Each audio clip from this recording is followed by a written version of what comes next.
என் அன்பு குழந்தையே, இன்று உன் அப்பன் கருப்பண்ணசாமி உன்னுடைய இல்லத்திற்கே வந்து அமர்ந்து விட்டேன். என் செல்ல குழந்தையே, நான் உன் இல்லத்திற்கு வந்து அமர்ந்து விட்ட பிறகும் நீ என் வாக்கினை ஏற்காமல் செல்வாயா? நிச்சயமாக சென்றுவிட மாட்டாய் என்ற நம்பிக்கையில்தான் உன் அப்பன் இப்பொழுது உன்னோடு பேச வந்திருக்கின்றேன்.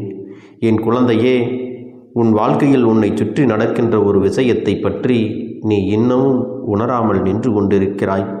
பல கஷ்டங்களிலிருந்து உன்னை காத்த இந்த கருப்பன் இன்று இந்த செய்தியை உன்னிடத்தில் சொல்லிவிட வேண்டும் என்றுதான் இந்த நேரத்திலே உன்னை தேடி வந்திருக்கின்றேன்.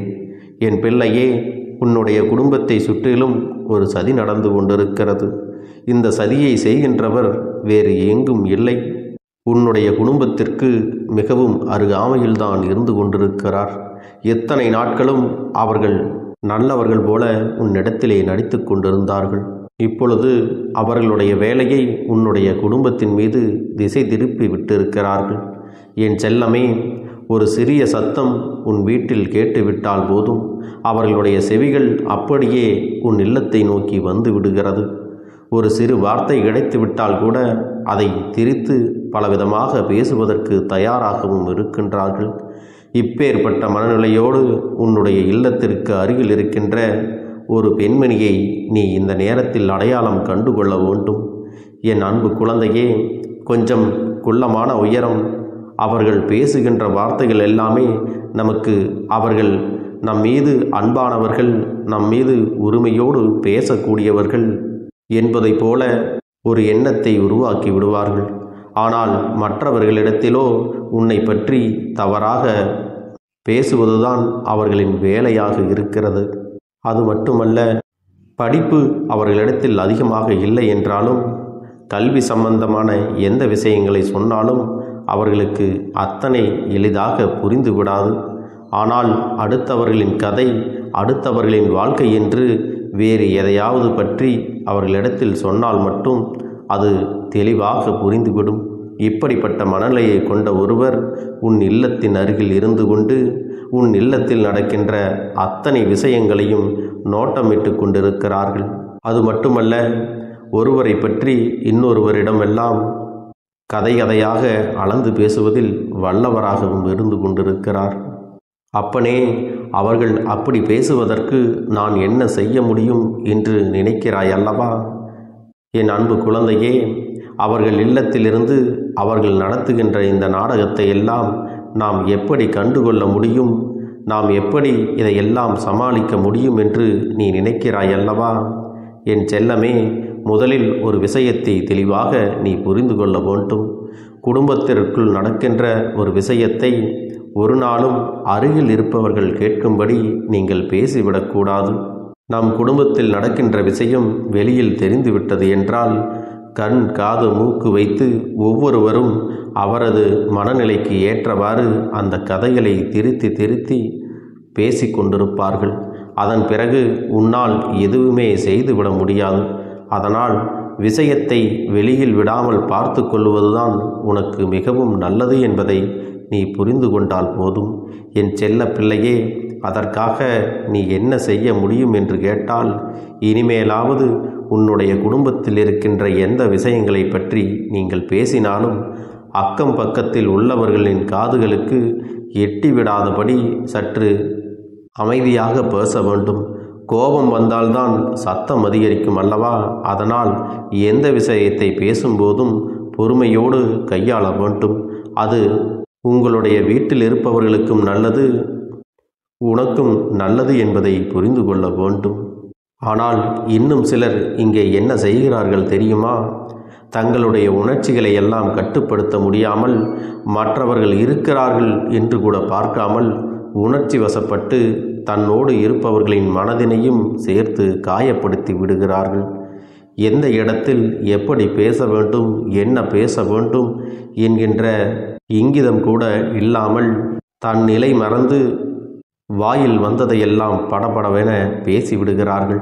இதுவெல்லாம் தவறு என்பதை இவர்களுடைய பேச்சுகள் மற்றும் பிரித்து கூறக்கூடிய அந்த போலியான விஷயங்களை வைத்தும் உங்களுக்கு வரக்கூடிய அவமானங்களை வைத்தும் நீங்களாகவே இனி தெரிந்து கொள்ள வேண்டும். என் செல்லமே, எப்பொழுதுமே நீ மற்றவர்களை பற்றி சிந்தனைகளோடு இருந்துவிட முடியாது. அது ஒரு வகையில் உண்மைதான். ஆனால் அவர்களை பற்றிய சிந்தனை உனக்கு இல்லாமல் இருந்தாலும் உன்னுடைய சிந்தனைகள் அவர்களுக்கு இல்லாமல் ஆக்க வேண்டிய கடமையும் உனக்கு இருக்கிறது அல்லவா? என் பிள்ளையே, இன்று இந்த அப்பன் உன்னுடைய வாழ்க்கையில் செய்து கொடுக்கின்ற ஒரு விஷயமானது இனி ஒரு நாளும் யாரும் உன்னுடைய வாழ்க்கையில் உனக்கு கெடுதல் செய்ய நினைத்து விடக்கூடாது என்பதில்தான் இருக்கிறது. என் அன்பு பிள்ளையே, யாரோ ஒருவர் செய்த செயலுக்காக நீ மனவேதனைப்பட்டதோடு மட்டுமல்லாமல் இந்த வாழ்க்கையை பற்றி அதிக கவலையும் கொண்டு விட்டாய் அல்லவா? என் செல்லமே, உன்னுடைய கவலை எதை சுற்றி இருந்தாலும் சரி, இனிமேலும் இந்த வாழ்க்கையை பற்றிய கவலை உனக்கு வேண்டாம். ஏன் தெரியுமா? உனக்கு இது போன்ற கஷ்டங்களை கொடுக்கின்றவர்கள் இதுபோன்று வேதனைகளை கொடுக்க வேண்டும் என்று நினைத்து உன்னுடைய குடும்பத்தை எந்நாளும் உத்து பார்த்து கொண்டிருப்பவர்களின் இல்லத்தில் அவர்கள் நினைத்து பார்க்க முடியாதபடி ஒரு பிரச்சனை வரப்போகின்றது. அது மற்றவர்களின் வாயில் வந்து விழத்தான் போகிறது.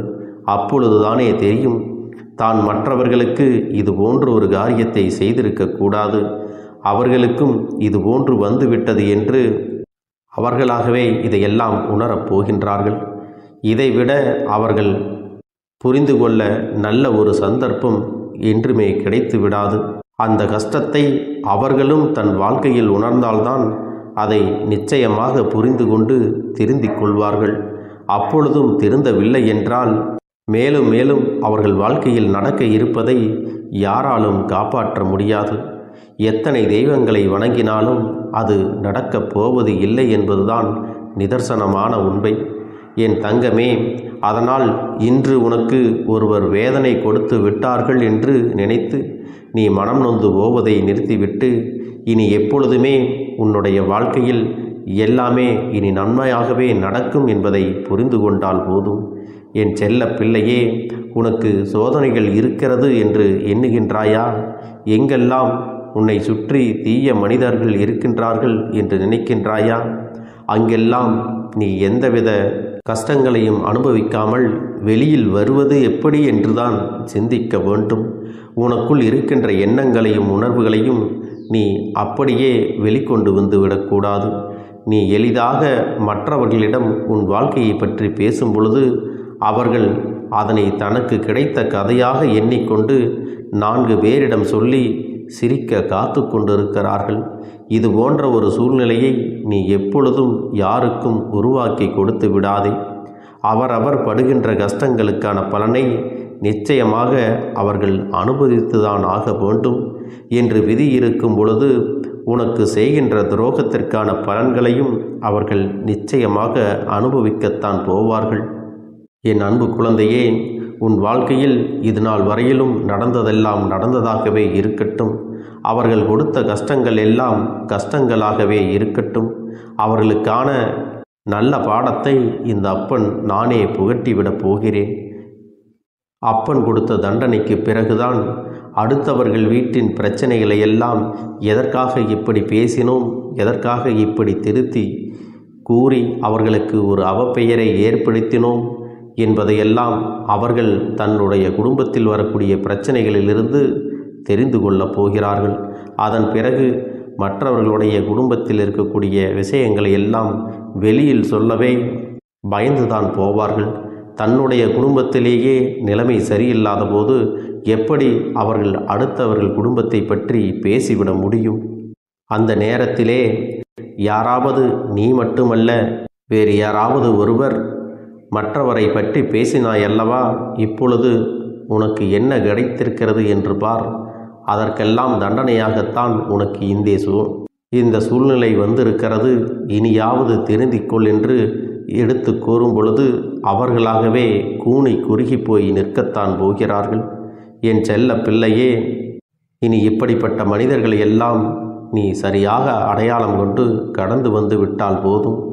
உன் குடும்பத்தின் மீது யாருடைய கண் திருஷ்டிகளும் யாருடைய தலையீடும் வராமல் எளிமையாக பாதுகாத்து கொள்ளலாம்.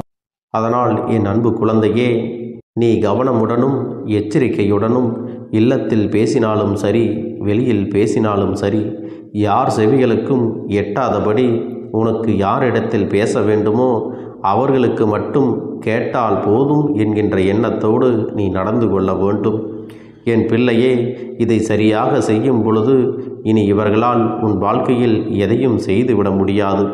அடுத்தவர்களை ஏளனம் செய்தால் அது மீண்டும் தனக்கே திரும்ப வரும் என்பதை புரிந்து கொள்ளக்கூடிய காலகட்டத்தில் அவர்கள் நின்று கொண்டிருக்கிறார்கள்.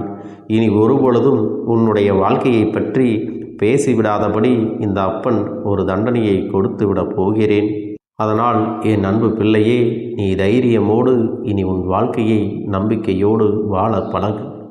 என் தங்க பிள்ளைக்கு இந்த கருப்பண்ணசாமியின் ஆசீர்வாதங்களும் அன்பும் துணையும் என்றென்றைக்கும் முழுமையாக கிடைத்து கொண்டே இருக்கும்.